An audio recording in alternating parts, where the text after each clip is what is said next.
একবার আমি দুবাই থেকে বাংলাদেশে আসতেছিলাম এয়ারলাইন্সে। 2 ঘন্টা বিমান চলার পরে আমার একটু ঘুম চলে আসলো। দেখি আমার সামনে 2টা সিট খালি আছে। বিমানের যিনি ক্রু ছিলেন তিনি আয়েশা বললেন, হুজুর আপনি কি ঘুমাবেন নাকি? আমি বললাম এই সামনের সিটে একটু ঘুমাই। বলে, হুজুর আমি আপনার অনেক বড় ভক্ত, আপনার সাথে এতক্ষণ কথা বলতে আমি লজ্জা পাচ্ছিলাম, ভয় পাচ্ছিলাম, কিছু মনে করেন কিনা? যদি আপনি আমাকে একটু অনুমতি দেন আমি আপনাকে সুন্দর একটা ঘুমের ব্যবস্থা করে দিই। আমি বললাম, মিয়া বিমানের মধ্যে আবার কি ব্যবস্থা করবেন? বলেন না হুজুর আমাদের 2 জন প্যাসেঞ্জার দুবাই থেকে আসার কথা ছিল বিজনেস ক্লাসে। কোন ক্লাস? Business class. 2টা সিট খালি। আপনি যদি কিছু মনে না করেন এতটুকুন যদি খেদমত করার আমাকে সুযোগ দেন আমি আপনাকে নিয়ে একটু বিজনেস ক্লাসে বসাই। আমি বলি, সেটা আবার কি? বলে, বিজনেস ক্লাস সিট একেবারে ভেঙে দিলে আপনি আরাম করে লম্বা হয়ে ঘুমাইতে পারবেন। আমি বললাম ঠিক আছে তাহলে 1 ঘন্টা ঘুমাই, চলেন। বিমানের বিজনেস ক্লাসে আমাকে নিয়ে যাওয়া হলো। আর বিমানের বিজনেস ক্লাস তো আর পিছনে থাকে না, থাকে সামনে। একেবারে বিমানের যেখানে পাইলট থাকে তার পিছনে বিমানের বিজনেস ক্লাসগুলো থাকে। তো আমাকে সেখানে নিয়ে যাওয়া হলো। 2টা সিট আমার জন্য খালি করে দিল। বলে, হুজুর আপনি ঘুমান আরাম করে। আমি ঘুমাচ্ছি। আধা ঘন্টা ঘুমানোর পরে মনে মনে চিন্তা করি, এত 1000 ফিট উপর দিয়া বিমান যাচ্ছে, 30,000 ফিট উপরে, কত হাজার। চিন্তা করি যদি আল্লাহ না করুক যদি কিছু হয়ে যায় তাহলে নগদে কি শেষ, বাঁচার কোনো উপায় আছে? আবার আসমানের দিকে তাকাই, কোরআনের আয়াত মনে পড়ে গেল, আল্লাহু আকবার, আল্লাযী খালাকা সাবা সামাওয়াতিন তিবাকা। আল্লাহ বলে, বান্দা আসমানের দিকে তাকা, এত বড় আসমান বানাইলাম, কোনো খুঁটি নাই, কোনো খাম্বা নাই।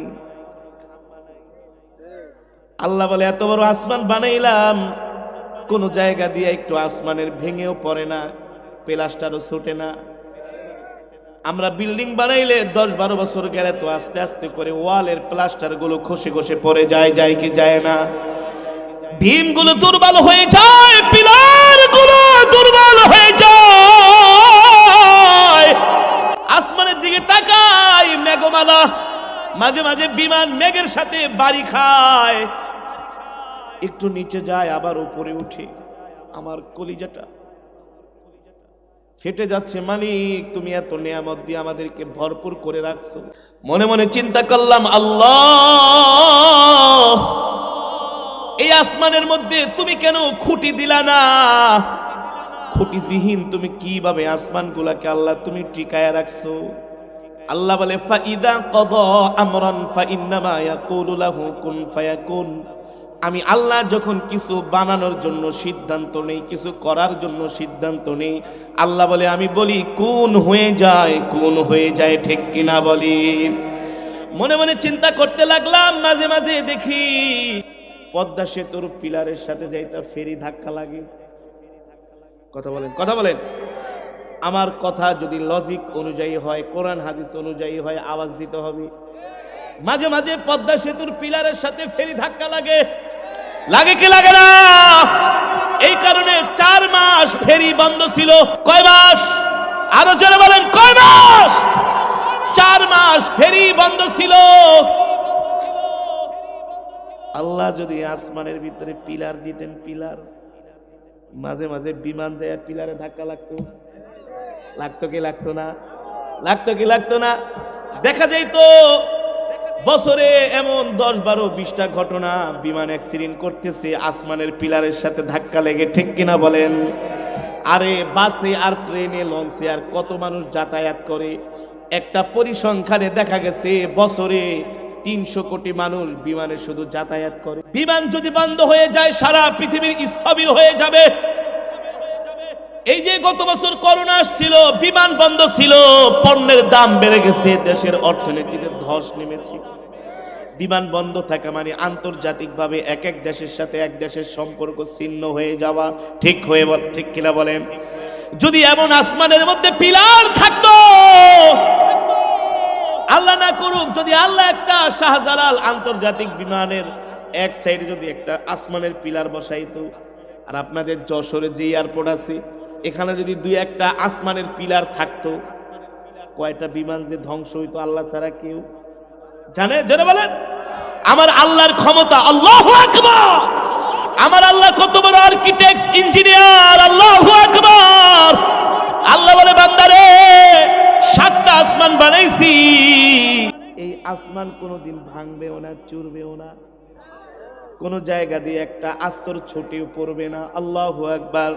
আজ পর্যন্ত এমন শুনবা না 4th আসমান ভাঙ্গা 3য় আসমানের উপরে পড়ছে, 3য় আসমান ভাঙ্গা 2য় আসমানে পড়ছে, 2য় আসমান ভাঙ্গা পৃথিবীতে পড়ছে, কোনোদিন শুনবা না, ঠিক কিনা বলেন? আল্লাহ বলে হ্যাঁ হ্যাঁ হ্যাঁ, যখন সময় হবে ইয়াউমা নাতুইস সামাআ কাতাইস সিজিল্লি লিল কুতুব। আল্লাহু আকবার। আল্লাহ বলে এই আসমান ভাঙবে না, চুরবে না, ফাটবে না, কিন্তু আমি আল্লাহ যেই দিন চাইবো এই 7টা আসমানকে কাগজের মতো পেঁচাইয়া আল্লাহ বলে আমার কুদরতি হাতের মুঠায় নিয়ে আসার মারবো, আসার। আল্লাহু আকবার। আসার মারার সাথে সাথে সব ভেঙে চুরে খান খান হয়ে যাবে, ঠিক কিনা বলে? সম্মানিত হাজিরিন, আল্লাহ বলে এই দুনিয়া আমি বানাইলাম, এই আসমান জমিন আমি বানাইলাম, সব কিছুর মালিক কে? আরো জোরে বলেন কে? আল্লাহ বলে সব কিছু আমি বানাইলাম, সব কিছুর মালিক আমি, কিন্তু আমার জমিনে থাইকা অন্য কেউ মাতবরি করবে, এটা আমি আল্লাহ সহ্য করব? আমার জমিনে থাইকা অন্য কেউ মাতবরি করবে, আমার বিধানের বিরুদ্ধে কথা বলবে, ইসলামের বিরুদ্ধে কথা বলবে, আল্লাহ বলে আমি এটা মানতে পারবো? তার মানে জমিন যার,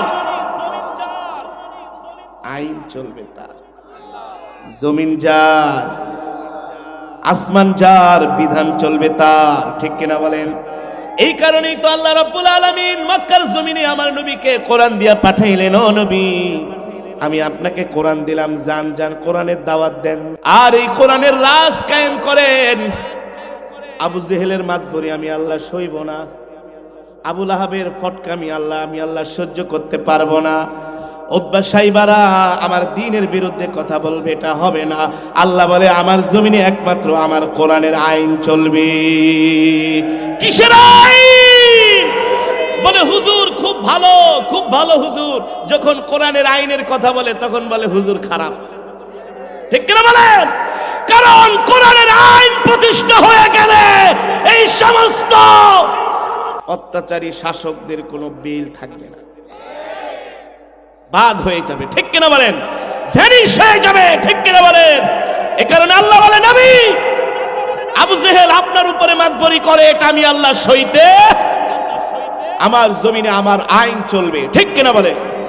এ কারণে নবীজি কোরআন নিয়ে মক্কার জমিনে কোরআনের দাওয়াত দিতে লাগলেন। এতদিন নবীজি মিষ্টি মিষ্টি কথা বলছে। আবু জেহেল বলে ভাতিজা খুব ভালো, মোহাম্মদ খুব ভালো, আবু লাহাব বলে খুব ভালো, উতবা বলে ভালো, সাইবাও বলে ভালো, আবু সুফিয়ানও বলে ভালো, ওলীদ ইবনে মুগিরাও বলে ভাতিজা খুব ভালো, খুব ভালো মানুষ। কিন্তু আল্লাহর নবী যেদিন থেকে বললেন জমিন যার, আইন চলবে তার, এই আবু জেহেলদের মাথা নষ্ট হয়ে গেল। এটা আবার বলে কি, ঠিক কিনা বলেন? আমরাও যখন বলি এই জমিন যার, আইন চলবে তার, এক আল্লাহর আইন চলবে, যারা আমাদেরকে ভালোবাসে তারাও বলে হুজুর তো খুব গরম গরম কথা কয়। এতক্ষণ তো কোরআন তেলাওয়াত করছিলেন, খুব মজা। কি আমাকে আমার এক ভক্ত, অনেক বড় একজন কর্মকর্তা, অনেক বড় পাওয়ারফুল, বলে হুজুর আমি আপনাকে কিছু সাজেশন দিব। কি সাজেশন? বলেন আপনি শুধু কোরআনের তেলাওয়াতই করেন, আপনার তেলাওয়াত খুব ভাল লাগে। তাই ওয়াজ কয় আপনি ওয়াজের ভিতরে যে মাঝে মাঝে একটু গরম গরম কথা কন, গরম গরম কথা কন, এটা তো ভালো লাগে না। আমি বলছি আমার নবী যখন কোরআনের তেলাওয়াত করতেন, আবু জেহেল নবীর কোরআন তেলাওয়াত শুনত। নবী যখন কোরআনের আইনের কথা বললেন তখন আর আবু জেহেল সহ্য করতে পেরেছেন? পারেন নাই তো পারেন নাই। কেমন বিরোধিতা! নবীজির কোরআনের দাওয়াতকে বন্ধ করে দেওয়ার জন্য আবু জেহেল এত চক্রান্ত, এত ষড়যন্ত্র শুরু করলো। লাশ পর্যন্ত চাচা আবু তালিবের বাড়িতে গেল। আবু জেহেল বিশাল দল বল নিয়ে আবু তালিবকে যায় বলল, আবু তালিব আমরা আপনাকে সম্মান করি, শ্রদ্ধা করি, ভালোবাসি। আপনি আমাদের একজন ভালো মানুষ, বয়োবৃদ্ধ মানুষ, প্রবীণ মানুষ। আবু তালিব বলে, তাহলে কি হয়েছে আবু জেহেল? আবু জেহেল বলে, আবু তালিব, আপনি ভাতিজা মোহাম্মদকে বলে দিবেন আজকের পর থেকে যাতে কোরআনের দাওয়াত না দেয়। ভাতিজা মোহাম্মদ কি বলে? এই মক্কার জমিনে নাকি সে কোরআনের আইন কায়েম করবে। আরে আল্লাহর বিধান নাকি কায়েম করবে, তাহলে আমরা কি করার জন্য মক্কায় আসি? সব মানতে পারবো, ভাতিজার এহেন কর্মকাণ্ড আমরা মানতে পারবো না। আপনি ভাতিজাকে চূড়ান্তভাবে বলে দিন, সে যদি কোরআনের দাওয়াত বন্ধ না করে আমরা তার বিরুদ্ধে ডাইরেক্ট অ্যাকশনে যাব। কি অ্যাকশন? চাচা আবু তালিব বলে, আবু জেহেল কি অ্যাকশনে যাবা? বলে, আমরা ভাতিজার সাথে খোলা আকাশের নিচে ফয়সালা করব। কত বড় হুমকি! তার মানে নবীজিকে তারা প্রতিরোধ করবে। চাচা আবু তালিব একটু ভয় পেয়ে গেলেন, টেনশনে পড়ে গেলেন।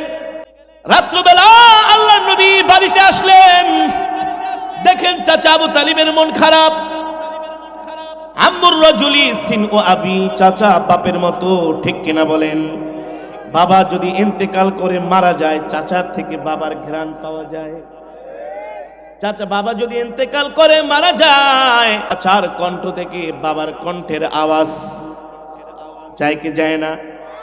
চাচা আবু তালিবের মন খারাপ। রাত্রবেলা আল্লাহর পয়গম্বর বাড়িতে আসছেন। চাচা আবু তালিব ডাকছেন, ভাতিজা দিকে আসো, তোমার সাথে ইম্পর্টেন্ট আলাপ আছে। ও চাচা, আপনাকে আজকে কেন এভাবে ক্লান্ত পরিশ্রান্ত দেখা যাচ্ছে? চাচা আবু তালিব বলে, ভাতিজা রে, একটু আগে আবু জেহেল আমাদের বাড়িতে আসছিল মক্কার বড় বড় লিডারদেরকে নিয়ে। কি বলেছে আবু জেহেল? বলছে তোমাকে কোরআনের দাওয়াত বন্ধ করে দিতে। আল্লাহর পয়গম্বর বলে, কোরআনের দাওয়াত তো বন্ধ হওয়ার প্রশ্নই আসে না। আল্লাহু আকবার। এছাড়া আর কোন শর্ত আছে কিনা বলেন? চাচা আবু তালিব বলে, ভাতিজা, আবু জেহেল বলেছে তুমি যদি কোরআনের দাওয়াত বন্ধ না করো তাহলে তোমার সাথে নাকি খোলা আকাশের নিচে ফয়সালা করবে। সরকারে দো আলম, এই জায়গা থেকে বুঝেন, ইসলাম কখনো রক্তপাতকে সমর্থন করে না। ইসলাম কখনো দাঙ্গা হাঙ্গামা পছন্দ করে না। ইসলাম কখনো মারামারি, কাটাকাটি, হানাহানি পছন্দ করে না। কেউ বলতে পারবে না আগে মুসলমান কারো গায়ে হাত দিয়েছে, আমার নবী কোন কাফেরের গায়ে হাত দিয়েছে, কেউ বলতে পারবে না। কাফেরেরা আমার নবীকে আক্রমণ করেছে, আমার নবী প্রতিরোধ করেছি। ঠিক কিনা বলেন? চাচা আবু তালিব যখন বলল, ভাতিজা, আবু জেহেল বলেছে খোলা আকাশের নিচে ফয়সালা করবে, সরকারে দো আলম বলে, চাচা, আমি চাই না এই মুহূর্তে মক্কার কাফেরদের সাথে কোনো রক্তপাত হোক, কোনো মারামারি, কাটাকাটি, হানাহানি হোক। তবে চাচা, মক্কার কাফেরদেরকে বলে দেন তারা যাতে আমার সাথে একটা মিটিং এর মধ্যে বসে, আমার সাথে একটা বৈঠকে বসে। একটা মিটিং এ, একটা বৈঠকে বসলে একটা ফয়সালা বের হবে। হবে কি হবে না? দুই পক্ষ যখন একসাথে বসে। চাচা আবু তালিব বলে, গুড আইডিয়া ভাতিজা। চলে গেছে আবু জেহেলের বাড়িতে আবু তালিব। যে বলে, আবু জেহেল, ভাতিজা বলেছে তোমাদের সাথে সে একটা মিটিং এ বসে একটা ফয়সালা করবে, তুমি কি বলো? আবু জেহেল বলে, না না, ভালো আইডিয়া। আরে আমরা তো জানি ভাতিজা মোহাম্মদ খুব ভালো মানুষ, সে মারামারি, কাটাকাটি এগুলো করে না। তাহলে আবু জেহেল, চলো চলো, ভাতিজা মোহাম্মদের সাথে এক জায়গায় একটা মিটিং এ বসো, বৈঠকে বসে একটা ফয়সালা করো। আবু জেহেল বলে, চলো আবু লাহাবের বাড়িতে যাই। আবু লাহাবের বাড়িতে গেল। আবু জেহেল যে বলে, আবু লাহাব রে, খুশির খবর আছে, ভাতিজা আমাদের সাথে মিটিং এ বসার সিদ্ধান্ত নিয়েছে, আমাদের সাথে মিটিং এ বসে একটা ফয়সালা করার সম্মত হয়েছে। আবু লাহাব বলে, তাহলে পাইছি সুযোগ, যেহেতু ভাতিজা আমাদের সাথে মিটিং এ বসবে, মিটিং এ বসার পরে আমরা এমন কিছু শর্ত আমরা ভাতিজাকে জুড়ে দিব, যে শর্ত মানলে ভাতিজা মক্কার জমিনে আর কোরআনের দাওয়াত দিতে পারবে না। আমাদের দেশেও মাঝে মাঝে 12 দফা, 13 দফা, 6 দফা, 9 দফা দেখি দেন। আবু লাহাব বলে, আমার হইল 5 দফা। কয় দফা? আবু লাহাব 5 দফা বলল। আবু জেহেল, ভাতিজা যদি মিটিং এ বসে আগে বলো, আমরা 5টা দফা দিব, এই দফাগুলো দফা রফা করবে কিনা? ভাতিজা 5টা শর্ত মানবে কিনা, যদি 5টা শর্ত মানে আমরা তার সাথে মিটিং এ বসবো। আবু জেহেল বলে, আবু লাহাব কি শর্ত? আবু লাহাব প্রথমেই বলে, আমার 1 নাম্বার শর্ত হলো আজকের পর থেকে ভাতিজা আর বাইতুল্লাহ কাবার চত্বরে কোরআন পড়তে পারবে না। এই কথাটা যখন বললেন আবু জেহেলের মন খারাপ হয়ে গেল। আবু জেহেল বলে, আবু লাহাব এই শর্তটা দিও না, বাদ দাও। আবু লাহাব জানে আবু জেহেল সবগুলাকে ঘুম পাড়ায়া সে নিজেই একা একা কোরআন শোনার জন্য কাবার চত্বরে চলে যায়। আল্লাহর নবীর জবানে কোরআন না শুনলে আবু জেহেলের ঘুম। আবু লাহাব বলে, সুযোগ পাইছি, তুমি একা একা যে কোরআন শোনো, মনে করছো খবর রাখি না? 1 নাম্বার শর্ত, ভাতিজা মুহাম্মদ কাবার চত্বরে কোরআন পড়তে পারবে না। নাউজুবিল্লাহ বলেন। আবু জেহেল বলে, এই শর্তটা দিও না। আবু লাহাব বলে, না না, এটা দিতেই হবে, নাইলে মিটিং হবে না। আবু লাহাব ছিল নাম্বার 1 শয়তান, সব জায়গায় পেছ লাগাইতো। এমন কিছু শয়তান আছে কি আছে? সব সময় ইসলামের বিরুদ্ধে, দ্বীনের বিরুদ্ধে, আলেমদের বিরুদ্ধে লেগে থাকে, কিন্তু তারা সফল হতে পারে। তাদের সফল হওয়ার রেজাল্ট জিরো জিরো জিরো। ঠিক কিনা বলেন? এবার 1 নাম্বার শর্ত লেখা হলো, আল্লাহর পয়গম্বর মক্কার বাইতুল্লাহে কোরআন পড়তে পারবে না। দ্বিতীয়ত, আল্লাহর নবী কোরআনের দাওয়াত দিতে পারবে না। তৃতীয়ত, আল্লাহর নবী কোনো কাফেরদের ঘরে যায় ইসলামের কথা বলতে পারবে না। চতুর্থ হলো, আল্লাহর নবী তাদের লাত মানাত উজ্জাদেরকে আল্লাহর নবী বর্জনা করতে পারবে না। আবু জেহেল বলে, আমার একটা শর্ত আছে। 4টা তো তুমি বললা। আবু লাহাব বলে, কি শর্ত? বলে, আমার শর্ত হলো ভাতিজা মোহাম্মদ আমাকে মানুষের সামনে মূর্খ বইলা গালি দেয়। কি বইলা গালি দেয়? আবু জেহেল মানে কি শিক্ষিত? জাহেল মানে তো মূর্খ। ঠিক কিনা বলেন? জাহেল মানে বলে ভাতিজা আমাকে মূর্খ বলে গালি দেয়, এটাও লেখো যাতে মূর্খ বলে গালি ঠালি। 5টা শর্ত লিখে দেওয়া হলো আল্লাহর নবীর কাছে। আইনা চাচা আবু তালিব বলে, ভাতিজা এই যে 5টা শর্ত মক্কার কাফেরেরা তোমাকে দিয়েছে, তুমি যদি এই শর্তটা মানো তাহলে মক্কার কাফেরেরা তোমার সাথে মিটিং এ বসবে। সরকার দো আলম বলে, চাচা আমরা তাদের এই 5টা শর্ত আমি মুহাম্মদ মেনে নিব, কিন্তু আমার একটা শর্ত আছে। মক্কার কাফেরদের শর্ত কয়টা? আর নবীজি বলছেন তার শর্ত অনলি 1। কয়টা? একটা। চাচা আবু তালিবকে বলেন, যান আগে আবু লাহাব আবু জেহেলকে জিজ্ঞেস করেন তাদের 5টা শর্ত যদি আমি মানি তারা আমার একটা শর্ত মানবে কিনা। কিন্তু সেই শর্তটা আমি এখন বলবো না, গোপন রাখবো, মিটিং এ বলবো। আল্লাহু আকবার। আমার নবীর জ্ঞান, আমার নবীর মেধা, আমার নবীর প্রজ্ঞা কেন হবে না? আল্লাহ তাআলা আমার নবীর উপরে সবচাইতে পৃথিবীর দামি কিতাব কোরআন নাজিল করেছেন। যাদের মধ্যে কোরআনের জ্ঞান আছে, কোরআনের শিক্ষা আছে, তারা কখনো বোকা শোকা হতে পারে। এই জমিনে কিছু মানুষ বলে আলেমরা বোকা, বলদ, বলে কি বলে না? আরে আলেমরা বলদও না, বোকাও না, তারা বোকার ভান ধরে। তোমরা যা করো সব বুঝি, কিন্তু তোমাদের চুরি চামারি আমরা বলি না, ধৈর্য ধরি। তোমরা 6 দিয়া 9, 9 দিয়া 18 করো, এগুলো আমরা সবই বুঝি। আর একটা কথা মনে রাখবা, জান্নাতি মানুষগুলো হবে একটু বোকা শোকা টাইপ, নরম টাইপের। বাটপার চিটার জান্নাতি হবে না, চিটার বাটপাররা জান্নাতি হবে না, কর্কশ ভাষীরা জান্নাতি হবে না। লিনুল কালাম, জান্নাতীদের ভাষা হবে নরম নরম নরম। এই দুনিয়ার জমিনে দেখবেন এমন কিছু মানুষ আছে একেবারে নরম, ধৈর্যশীল, বোকা শোকা, অত কিছু বোঝে না। নবীজি বলে তারাই জান্নাতি। আর যে বাটপারেরা 4 দিয়া 6, 6 দিয়া 9, খলি পেঁয়াজ জিলাপি, এগুলো জান্নাতি না। আগে জাহান্নামে যাবে, মায়ের মুড়ি খায়া সোজা হইয়া তারপরে জান্নাতে। ঠিক কিনা বলে? আল্লাহর পয়গম্বর কেমন বুদ্ধি আমার নবীর, যায় বলেন, ওগো চাচা তাদের 5টা শর্তের পরিবর্তে আমি একটা শর্ত দিব, তারা মানবে কিনা? চাচা আবু তালিব যায় বলে, আবু জেহেল আবু লাহাব ভাতিজা তোমাদের 5টা শর্ত মানবে। আবু জেহেলকে বলছিলাম না ভাতিজা খুব ভালো মানুষ মোহাম্মদ। আবু লাহাবকে, আরে বেটা আমি তো ভাতিজার নাম আলামিন উপাধি দিছি তোমাদেরকে বইলা শুইলা। আবু তালিব বলে, হে আবু জেহেল এখানে কথা আছে ভাতিজা, 5টা শর্তের পরিবর্তে তোমাদেরকে কিন্তু একটা শর্ত দিবে। কয়টা? আবু জেহেল কয় নাথিং, কোনো ব্যাপার না। আরে আমরা কি এত খারাপ নাকি? আরে আমরা কি মানুষ না? আমরা কি অমানুষ নাকি? যাও আবু তালিব, যা বলো ভাতিজা, 5টা শর্তের পরিবর্তে একটা শর্ত যদি আমরা না মানি তাহলে তো আমরা মানুষ না, আমরা অমানুষ। আসলে ওরা অমানুষ। বলে একটা শর্ত মানবো, যাও চিন্তা করো না, নো টেনশন। চাচা আবু তালিব কয়, আবু জেহেল তোমার কথাবার্তা কিন্তু কোনো ঠিক ঠিকানা নাই।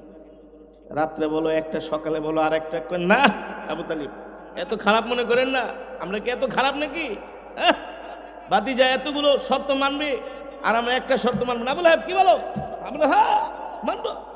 আর ভাতিজারে কি আমি কম আদর করি নাকি? ভাতিজা মারামারি করে না, কাটাকাটি হানাহানি কিচ্ছু করে না। এক কথায় আমাদের শর্তগুলো মেনে নিবে, তাহলে আমরা কেন মানবো না? আবু জেহেল, হ্যাঁ মিটিং এর তারিখ ঘোষণা করো।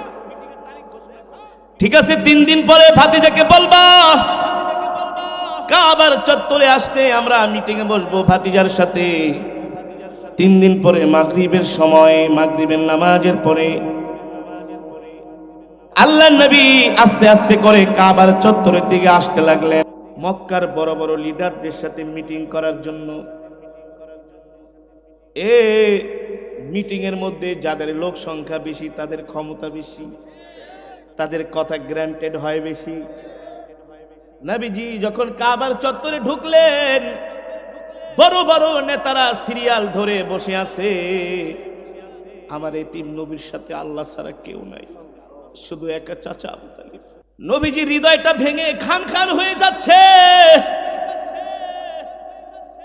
আল্লাহর দরবারে হাত উঠায় বলে, মালিক, মক্কার কাফেরেরা আমাকে এমন শর্ত জুড়ে দিয়েছে যে শর্তগুলো মানলে আর মক্কার জমিনে কোরআনের দাওয়াত দেওয়া, তারা আমার হাত পা গুলো শর্ত দিয়ে বেঁধে ফেলেছে। আল্লাহ, আপনি যদি আমাকে সাহায্য না করেন, এই মক্কার বিশাল বাহিনীর বিরুদ্ধে আমি কখনো বিজয় অর্জন করতে। আল্লাহ তাআলা জিব্রাইলকে পাঠিয়ে দিছে, ও জিব্রাইল, যাও যাও আমার বন্ধুকে যেয়ে বলো, আমার বন্ধু যাতে হতাশ না হয়। আমার বন্ধু মনে মনে যে শর্তটাই, আমার বন্ধু মনে মনে যে শর্তটা এঁকে রেখেছে, ওই শর্তের প্রতি আমার আল্লাহর সমর্থন আছে। কার সমর্থন? ওদের 5টা শর্তের পরিবর্তে একটা শর্তে তারা আটকিয়ে যাবে, কোনো কথা বলার সাহস থাকবে না, সুযোগ থাকবে না। তারা যতই অপকৌশল গ্রহণ করুক না কেন, ওয়ামাকারু ওয়ামাকারাল্লাহ ওয়াল্লাহু খায়রুল মাকিরিন। আল্লাহ বলে, ও নবী, নাফরমানেরাও কৌশল করে, আমি আল্লাহও কৌশল করি, কিন্তু আমার কৌশল হলো উত্তম কৌশল, আল্লাহর কৌশল। নবীজি মিটিং এ বসলেন, নবীজির চোখের পানি, একা, সাথে কেউ নাই। মক্কার বিশাল বাহিনীর বিরুদ্ধে আমার নবী একা। মিটিং এ বসা হলো, আল্লাহর পয়গম্বর বলে, চাচা আবু তালিব, ও প্রিয় চাচা, আপনি বলেন মক্কার কাফেরেরা কি কি শর্ত আমাকে দিতে চায়, কি শর্ত মানলে তারা খুশি। 1 নম্বরে আবু জেহেল দাঁড়ায় বলে, ও ভাতিজা মুহাম্মদ, তুমি আমাকে মূর্খ বইলা গালি দাও, আজকের পর থেকে আমাকে আর মূর্খ বইলা গালি দিতে পারবা না। আল্লাহর নবী বলে, চাচা, আপনাকে আমি মূর্খ বইলা গালি দেই না, আপনি, আপনার যেই নাম, এই নামের মিনিংই তো হচ্ছে নির্বোধ, মূর্খ। আমি কি করব? আর আপনি যে কাজগুলা করেন সব মূর্খের মতোই করে। আল্লাহর পয়গম্বর বলে, ঠিক আছে, শুনলাম আপনার এটা দ্বিতীয়ত। আবু লাহাব বলে, হে ভাতিজা মুহাম্মদ, আজকের রাত্রের পর থেকে তুমি আর কাবার চত্বরে দাঁড়ায় কোরআন পড়বা না। সরকার দো আলম বলেন, কোরআন পড়লে তাতে সমস্যা কি? বলে, তুমি যখন কোরআন পড়ো রাত 2টা 3টা বাজে, আমরা আমাদের সন্তানদেরকে ঘরে রাখতে পারি না, তারা ঘুম বাদ দিয়া কাবার চত্বরে আইসা তোমার তেলাওয়াত শোনে, আমরা বিভ্রান্তির মধ্যে পড়ে যাই। আমাদের সন্তানেরা আমাদেরকে এমন প্রশ্ন করে উত্তর দিতে পারি না। তোমার কোরআন তেলাওয়াত, তোমার কণ্ঠ এতটা আকর্ষণীয়, পাগল হয়ে যায়, বিমোহিত হয়ে যায়। আবু জেহেল মনে মনে কয়, হ্যাঁ ঠিকই তো, আমিও তো আসি, কিন্তু আজকের পর থেকে আর তুমি কোরআন পড়তে পারবে না। আবু জেহেল এই কথা শুনে আবুল আহাবের দিকে চোখ বড় বড় করে তাকায়। সব জায়গায় আবুল আহাব বাম হাত ঢুকায়। এই শর্তকে না, এটা আজকে পাশ করতেই হবে। আল্লাহ নবী বললেন, ঠিক আছে শুনলাম, আর তৃতীয়ত কি আছে? বলে আজকের পর থেকে তুমি কারো ঘরে যাবা না, যায়া কালেমার দাওয়াত দিবা না। আল্লাহ নবী তো মক্কার কাফেরদের ঘরে ঘরে ধারে ধারে বারবার যেতেন দ্বীনের দাওয়াত নিয়ে। বলে যাইতে পারবা না। শয়তানদের কৌশল, কোরআনের দাওয়াত বন্ধ করার কৌশল কিভাবে করে দেখেন। কেউ করে এমনি, কেউ করে ঘুরায়া, হ্যাঁ, কেউ ডাইরেক্ট করে, আর কেউ কি করে সিস্টেমে করে। বেশি সিস্টেম ভালো না, বেশি সিস্টেম ভালো না, বেশি কৌশল ভালো না। আল্লাহ নবী বললেন, ঠিক আছে শুনলাম, চতুর্থ নম্বরে কি বলবেন? চতুর্থ নাম্বার হলো, ভাতিজা তুমি আমাদের লাত মানাত উজ্জাদেরকে বৎসনা করবা না। পঞ্চম নাম্বার কি? পঞ্চম নাম্বার হলো, ভাতিজা আজকের পর থেকে তুমি ঘর থেকে বের হইতে পারবা না। আচ্ছা বলেন, এই শর্তগুলা যদি আল্লাহ নবী মানে, তাহলে আর দ্বীনের দাওয়াতের কোনো সুযোগ আছে? হ্যাঁ, এমনি তো শর্তের বেড়া জালে নবীকে ঘরের ভিতরে তালা মারা লাগবে না, এমনি ঘরের দরজা বন্ধ করে। এগুলো হচ্ছে ইসলাম বিরোধীদের কূট কৌশল। এগুলো কি কূট কৌশল, চক্রান্ত। এই চক্রান্ত নতুন না, সেই আবু জেহেলও এই চক্রান্ত করেছিল। নবীজি বলে, চাচারা আপনাদের শর্তগুলো দেওয়া হয়েছে কিনা? বলে হ্যাঁ ভাতিজা, এই 5টা শর্ত মানলে তোমার সাথে আমাদের আর কিছুই নাই। নবীজি বলে, 5টা শর্ত দিয়া তো সব কেল্লা ফতেই করে দিছে, আর কি আছে এখানে? শয়তানের শয়তানি। বলে 5টা শর্ত দিছি, এটা মানলেই শেষ, আর এটা মানলে তো আসলেই শেষ। সরকার দো আলম বলে, ও আবু জেহেল, আবু লাহাব, উতবা, শাইবা, আবু লাহাব, তোমরা আমাকে 5টা শর্ত দিয়েছো। এবার আমার কথা শোনো, আমার কথা শোনো। তোমাদের 5টা শর্ত যদি আমি মানি, আমার একটা শর্ত তোমরা মানবা কিনা? আবু লাহাব লাভ দিয়ে দাঁড়ায় গেছে, শুনবো মানি, তুমি খালি বলো, দায়িত্ব আমার। দায়িত্ব কি?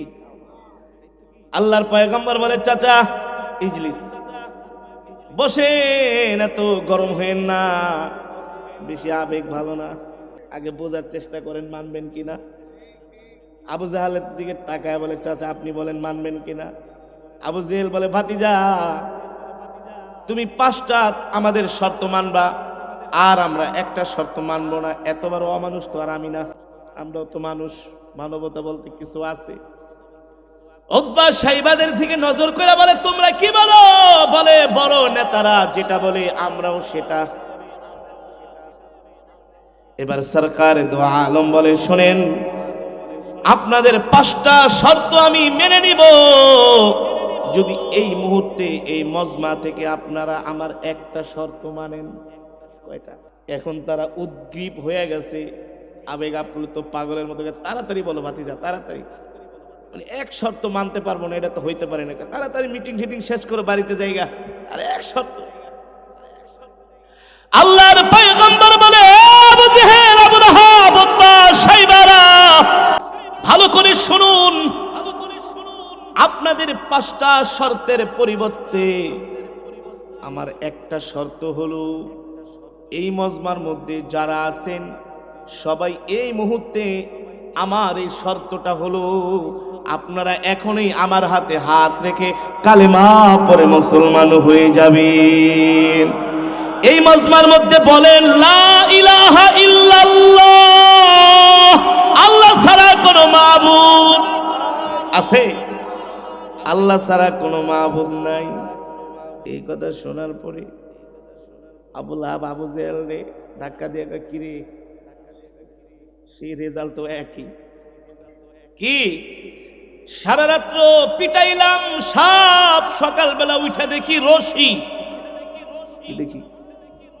ভাতিজার সাথে এত টাকা খরচ করে এত মিটিং টিটিং করে লাভ হইলো কি? এক কথা দিয়েই তো আমাদেরকে আটকিয়ে ফেলেছে, ঠিক কিনা বলেন? আল্লাহ নবী বলে, চাচা বললেন না 5টা, মানবো আমি, আপনারা একটা মানেন, কিন্তু তারা যদি ওই একটা মানতে যায় তাহলে 5টাই কিন্তু ভ্যানিশ হয়ে যায়, অকার্যকর হয়ে যায়, ঠিক কিনা বলেন?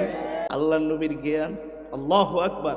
কি মেধা, কি বুদ্ধি আল্লাহ আমার নবীকে দিয়েছিলেন, কি বিচক্ষণতা! একজন আরেকজনকে ডাক দিয়া বলেন, না রে না, এই ভাতিজা মোহাম্মদের সাথে জীবনে পারি নাই আর কোনোদিন। এবার মূর্খ মানুষের কৌশল হলো, যখন তারা শিক্ষা দীক্ষায় পারে না তখন শুধু পাতাইল্লা ঠেলে আর মারামারি করতে আসে, ধাক্কাধাক্কি করতে আসে। এবার আবু জেহেল বলে, বুঝছি আবু লাহাব, চলো চলো, ভাতিজা মুহাম্মাদের সাথে এইভাবে হবে না, সম্ভব না। সে আমাদেরকে বারবার এমন কিছু কৌশল করে আমাদেরকে আটকিয়ে ফেলে, আমরা তার সাথে পেরে উঠি না। আবু লাহাব দুষ্ট দাঁড়ায় বলে, ভাতিজা বহুত আমাদেরকে ঘোলা পানি খাওয়াইছো, আর না, মনে রাখো তোমার সাথে আমরা খোলা আকাশের নিচে ফয়সালা করব। তুমি যদি কোরআনের দাওয়াত বন্ধ না করো, আল্লাহর পয়গম্বর, হে আবু লাহাব, যাও যাও, তোমরা যা করো করো, করতে পারো, কিন্তু আমি মুহাম্মদ আল্লাহর পয়গম্বর কোরআনের দাওয়াত বন্ধ করব না। ঠিক কিনা বলে? আল্লাহ বলে, যা বেটা যা, যা পারস করিস, হক কথা বলবো, কোরআনের কথা বলবো, ইসলামের পক্ষে কথা বলবো, আলেমের পক্ষে কথা বলবো, ঠিক কিনা বলে?